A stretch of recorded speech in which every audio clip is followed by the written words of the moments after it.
हा 9th expo property expo आहे जो कामोठ्याला ऑलरेडी खांडेश्वरच्या अपोजिटला होतो आहे 6, 7, 8, 9 फेब आणि जे प्राईम तिथे ऑलरेडी अफोर्डेबल प्लस प्रीमियम दोन्ही गोष्टी घेऊन येतो आहे. जसं लोकेशन सांगायचं झालं तर ऑलरेडी पुष्पकनगर, खांदा कॉलनी आणि पळसपे गिरवले सारख्या लोकेशनमध्ये मी चांगल्या टाउनशिप असेल किंवा प्रीमियम प्रोजेक्ट असेल किंवा अफोर्डेबल हाऊसिंग असेल सर्व मी तिथे घेऊन येतो आहे. कमीत कमी लोएस्ट प्राईसपासून हायेस्ट टू हायेस्ट प्राईसपर्यंत मी इन्व्हेट घेऊन येतो आहे तिथे. येस डेफिनेटली याच्याबद्दल तर मी आवर्जून सांगू इच्छितो कारण की लास्ट एक्सपोला ऑलरेडी मी जसं कन्वे केलं होतं की पुष्पकनगरसारख्या ठिकाणी पण मी अफोर्डेबल हाऊसिंग सेल करत होतो. म्हणजे पुष्पकनगरला मी अफोर्डेबल सेल करत होतो.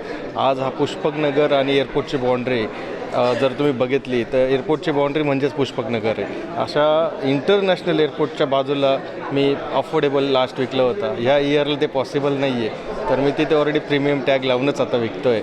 आणि राहिला गिरवलेचा तर गिरवलेला ऑलरेडी जसं डेव्हलपमेंट होत चाललं आहे, जसं अनाऊन्समेंट चालली 3.0 जे काय नवी मुंबई म्हणजे थर्ड मुंबई आपण डिक्लेअर करतो आहे तर तो पूर्ण सराउंडिंग एरिया गिरवले नियर बाय लोकेशन्स येतो ऑलरेडी. त्या लोकेशनला आता मी क्लस्टर डेव्हलपमेंट स्टार्ट करतो आहे. त्यातला फर्स्ट क्लस्टर झोन मी तिथं लॉन्च करतो ऑलरेडी याच्यामध्ये एक्झिबिशनमध्ये.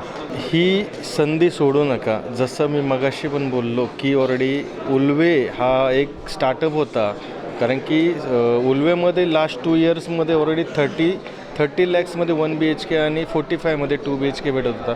हार्डली 2 इयर्समध्ये ज्या कॉस्टिंग आहे ऑलमोस्ट डबल झाल्यात.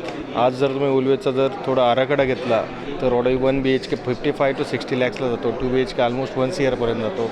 हा जो इन्व्हेस्टमेंट आहे ऑलमोस्ट डबल झाला. 2 ते 3 वर्षामध्ये कस्टमरला एवढा कुठेच रिस्पॉन्स चांगला भेटला नाही. आणि हा टाईम आहे आता पुष्पकनगर आणि जो काही गिरवले लोकेशन आहे अजून पण गिरवलेचं सेम टाईम आहे की आत्ता पण जर कोणी प्रॉपर्टी घेते तिथं 1 BHK 38-40 लाखापर्यंत 1 BHK येतो. आणि हेच नेक्स्ट 2 इयरपर्यंत कारण की एअरपोर्ट ऑलमोस्ट 100% फंक्शनल 2 वर्षापर्यंत होईल. त्याच्यानंतर गिरवले ही ऑलमोस्ट त्याच रेटला जाईल. त्यांना हा टाईम आहे. आणि जसं तुमचा क्वेश्चन आहे की त्यांना काय आपल्याकडून अपॉर्च्युनिटी भेटतील तर माझ्याकडून त्यांना भरपूर अपॉर्च्युनिटी आहेत. जसं की आता सांगायचं झालं की माझे डिस्काउंट चालू आहेत आणि काही इंटरेस्टिंग सरप्राईज पण आहेत जे की लकी ड्रॉ असेल, स्पॉट ऑफर असतील. जसं केडईच्या कमिटीने बरेच वेळेस बोललात की बरेच बिल्डर हे स्वतःच्या ऑफिसला डिस्काउंट नाही करत. हा एक्सपो आहे. एक्सपोमध्ये प्रत्येकाला वाटतं की माझ्या स्टॉलला बुकिंग व्हावी त्यामुळं बरेच जणं त्यांचा 2%, 4%, 5%, 10% डिस्काउंट देतात.